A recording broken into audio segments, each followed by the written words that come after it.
Halo kawan, jumpa lagi di video saver yang kedua. Kalian sudah belajar tentang kanker serviks pada video sebelumnya. Pada video ini, kalian akan mempelajari sedikit lebih dalam tentang virus penyebab kanker serviks, yaitu Human Papillomavirus atau HPV. HPV merupakan virus DNA sirkuler rantai ganda, berukuran kecil, tidak memiliki selubung atau envelope, dan masuk ke dalam keluarga Papillomaviridae. Di antara banyaknya tipe HPV, ada lebih dari 40 tipe yang ditularkan melalui kontak seks dan dapat menginfeksi kelamin, mulut, dan tenggorokan. Sebenarnya, HPV bisa ditularkan melalui kontak kulit.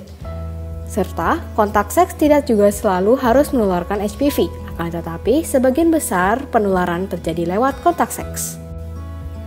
Menurut Center for Disease Control and Prevention atau CDC, infeksi HPV adalah bentuk sexually transmitted infection atau STI yang paling umum. Sebagian besar dari orang dengan kehidupan seks yang aktif akan menderita infeksi HPV suatu hari dalam kehidupan mereka, meski hanya memiliki partner seks yang sedikit. Selain itu, ada kasus di mana anak dapat tertular HPV lewat ibu saat proses melahirkan. Akan tetapi kasus ini sebenarnya jarang ditemukan. Pada kasus tertularnya anak saat dilahirkan, sang anak dapat terjangkit penyakit bernama recurrent respiratory papillomatosis, yaitu penyakit di mana infeksi HPV yang mereka dapat menimbulkan warts atau kutil di dalam tenggorokan atau saluran udara. Sebenarnya, 90% dari kasus infeksi HPV dapat sembuh sendiri dalam kurun waktu 2 tahun. Akan tetapi, biasanya infeksi HPV tidak menimbulkan tanda dan gejala yang menarik perhatian. Jadi, banyak orang tidak mengetahui bahwa mereka telah terinfeksi oleh virus ini. Meski infeksinya dapat sembuh sendiri dan tidak menimbulkan gejala, seseorang tetap dapat tanpa sengaja menularkan infeksi ini kepada orang lain karena virus itu sendiri masih ada dalam tubuh orang tersebut. Dan pada kasus di mana infeksi HPV tidak sembuh sendiri, virus ini dapat menyebabkan masalah kesehatan. Seseorang dapat terinfeksi oleh beberapa tipe HPV dan kanker serviks bukanlah satu-satunya penyakit yang dapat disebabkan oleh infeksi HPV. HPV juga bisa menyebabkan kutil kelamin atau genital warts dan beberapa kanker lain seperti kanker orofaring dan kanker anus. Tapi, tipe HPV yang dapat menyebabkan kanker dan kutil kelamin itu berbeda. Secara garis besar, ada 2 tipe kategori HPV genitalia loh, lesi HPV dengan resiko rendah dan jinak, dan lesi HPV dengan resiko tinggi dan neoplastik. Contoh dari tipe dengan resiko rendah adalah tipe 6 dan 11, yang merupakan penyebab dari 90% kasus kutil kelamin dan sebagian besar dari recurrent respiratory papillomatosis atau tumbuhnya kutil pada tenggorokan atau saluran udara. Tipe ini memiliki resiko lebih rendah untuk berkembang menjadi ganas atau malignan. Tipe dengan resiko tinggi neoplastik seperti tipe 16 dan 18 ada tipe penyebab kanker. Di sini kita bisa melihat ada beberapa faktor yang dapat menimbulkan resiko infeksi HPV. Di antaranya adalah seringnya berganti pasangan seksual, menderita penyakit menular seksual, melakukan anal seks, memiliki luka terbuka pada kulit, dan sistem imun tubuh yang lemah. Pencegahan penularan HPV bisa dilakukan dengan vaksin, menggunakan kondom ketika berhubungan seks, dan hanya saling berhubungan seks dengan partner sendiri.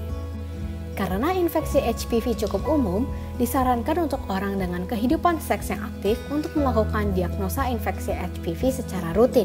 Di Indonesia sendiri, diagnosa infeksi HPV dapat dilakukan dengan 3 cara. 1. Tes inspeksi visual asetat atau IVA. Tes ini dapat dilakukan dengan meneteskan asam asetat pada area kelamin. Kulit akan berubah menjadi putih yang menandakan infeksi HPV positif. 2. Dengan melakukan pap smear. Teknik ini dilakukan dengan mengambil sampel sel serviks yang dapat diperiksa apakah ada perubahan mengarah ke kanker. Metode ini akan dibahas lebih lanjut dalam video kami selanjutnya. 3. Tes DNA HPV, yaitu dengan mendeteksi keberadaan DNA HPV itu sendiri. Sampai saat ini, tidak ada pengobatan untuk infeksi HPV sendiri. Setelah terdiagnosa, dokter biasanya akan menyarankan tes kembali setelah 1 tahun untuk melihat apabila infeksinya masih ada atau sudah sembuh dengan sendirinya. Apabila ada perubahan pada sel saat itu, dokter akan melakukan follow-up untuk menangani lesi prekanker. Untuk penanganan kutil hasil infeksi HPV, dokter dapat memberikan obat oles dengan kandungan asam salisilat atau melakukan pengangkatan kutil apabila obat oles tidak berhasil mengatasinya. Pengangkatan kutil sendiri dapat dilakukan dengan operasi, sinar laser, kauter atau pembakaran kutil dengan aliran listrik, dan krioterapi atau pembekuan kulit kutil dengan cairan nitrogen. Meski begitu, hingga saat ini hanya sistem kekebalan tubuh saja yang diketahui dapat menghilangkan infeksi HPV. Upaya-upaya ini juga tidak membunuh virus HPV itu sendiri dan hanya mengatasi kutilnya saja. Kutilnya sendiri dapat tumbuh lagi apabila virus tidak dibunuh oleh kekebalan tubuh kita. Untuk penanganan kanker serviks, ada beberapa cara untuk operasi, kemoterapi, dan radioterapi.